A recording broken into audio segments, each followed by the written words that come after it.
नमस्कार. मी आज आपल्याशी बोलणार आहे की आपलं आयुष्य म्हणजे काय? आपण कशासाठी जगत असतो किंवा काय शोधत असतो आपण? आपण फक्त आनंदाच्या शोधात असतो आणि त्यासाठी आपण खूप प्रयत्न करत असतो. काहींचे प्रयत्न कमी पडतात, काहींचे प्रयत्न बरोबर असतात.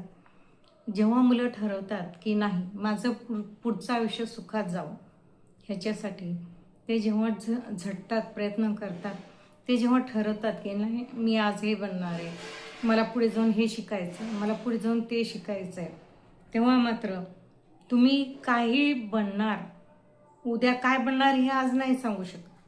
पण ते बनण्याआधी मात्र तुम्ही नक्कीच स्वतःला चांगला आदर्श मुलगा बनवण्याचा प्रयत्न करा, आदर्श नागरिक बनण्याचा प्रयत्न करा, ज्याच्यामुळं तुम्हाला स्वतःलाही आनंद मिळेल आणि सोबतच्यांना आनंद मिळेल, सर्वांनाच आनंद मिळेल, सर्वांना जगण्यात एक प्रकारचं सुख मिळेल.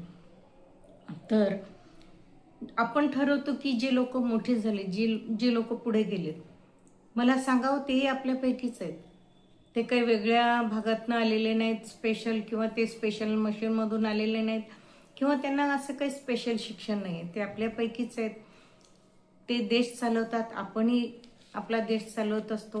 एकमेकांच्या सहकार्यानं आपल्याला देश चालवायचं असतं.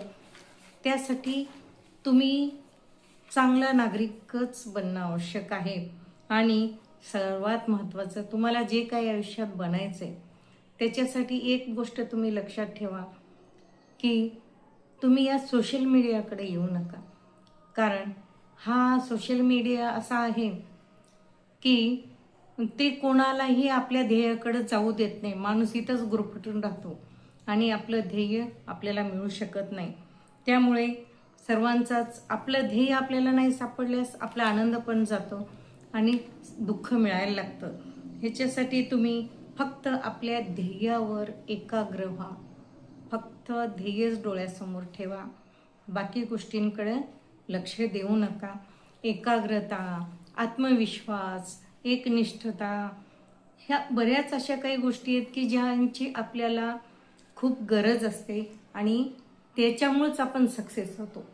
कारण आपण जर ह्या चांगल्या गोष्टी सोडून वाईट गोष्टीच्या मार्गाला लागलो तर आपल्याला आपलं ध्येय सापडणार नाही. तुम्हाला एक साधी गोष्ट सांगते.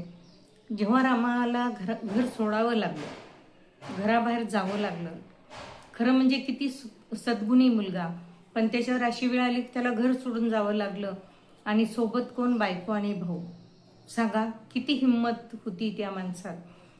त्याचंही वय काही फार नसेल, पण एवढ्या हिमतीनं तो बायकोला आणि भावाला घेऊन जेव्हा जंगलात वनवासाला जातो, खरंच सांगावं त्यांच्याजवळ काय होतं, कुठलं साधन होतं ज्याच्या भरोश्यावर ते एवढ्या जंगलात फिरले, काही काळ जीवन जगले आणि त्यातच रावणाने त्यांच्या बायकोला जेव्हा पळवून नेलं, तुम्हीच सांगा केवढा मोठा आघात होता त्या मुलावर, म्हणजे रामावर आणि त्यांच्या भावावर. तेवढं त्यांनी सहन करून बघा, ते रडत बसले नाहीत, ते घरी परत आले नाहीत. त्यांनी हिमतीने, आत्मविश्वासाने आलेल्या मोठ्या संकटाला तोंड दिलं. आणि तोंड दिलं म्हणजे त्यांनी कोणाची मदत मागितली नाही, तर त्या इतका त्यांच्याकडे आत्मविश्वास होता रामाजवळ की कितीतरी वेळा जिंकलेल्या रावणाकडे जाऊन त्याच्या राज्यात, त्याच्या घरात घुसून त्याला ठार केलं. म्हणजे सांगा हे कोणत्या गोष्टीमुळे झालं? आत्मविश्वास. तसा तुमच्यात आत्मविश्वास ठेवा. आत्मविश्वासाने वेगवेगळ्या संकटाला तोंड द्या, सहज ती संकट निघून जातील.